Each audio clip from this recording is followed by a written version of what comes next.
বাড়িতে বানালাম cinnamon coffee cake. মিক্সিতে 1 কাপ ব্রাউন সুগার আর 2-3টে দারচিনি স্টিক গুঁড়ো করে নিলাম। মিক্সিং বলে 2টো ডিম নিয়েছি। ডিমটা ভালো করে প্রথমে ফেটিয়ে নেব। এর সাথে গুঁড়ো করা চিনি আর দারচিনি পাউডারটা ভালো করে মিশিয়ে নেব।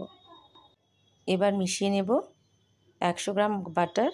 আমি বাটারটা গলিয়ে নিয়ে মেশালাম। আবার সব কিছু ভালো করে মিশিয়ে নেব।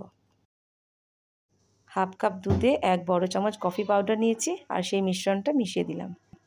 এবার ড্রাই ইনগ্রিডিয়েন্টসগুলো নিয়ে নেব। 2 কাপ ময়দায় 1 চামচ বেকিং পাউডার আর 1/2 চামচ বেকিং সোডা।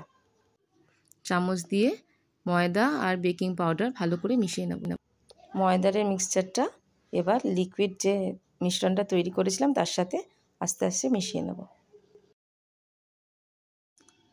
ব্যাটারটা ঠিক এই রকম তৈরি হবে, না খুব পাতলা না খুব মোটা। বেকিং টিনে ভালো করে বাটার বা তেল দিয়ে গ্রিস করে একটু ময়দা ছড়িয়ে এই ব্যাটারটা দিয়ে দিই। সঙ্গে কিছু ড্রাই ফ্রুটস কেটে রেখেছি। ড্রাই ফ্রুটসগুলো অল্প ময়দা মাখিয়ে তারপরে কেকের উপরে ছড়িয়ে দেব।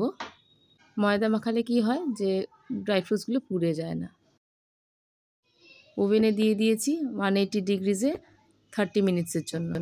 30 মিনিটস পর একটা টুথপিক ঢুকিয়ে দেখলাম যে টুথপিকে কিছু লাগছে কি না। না লাগলেই আমার কেক তৈরি।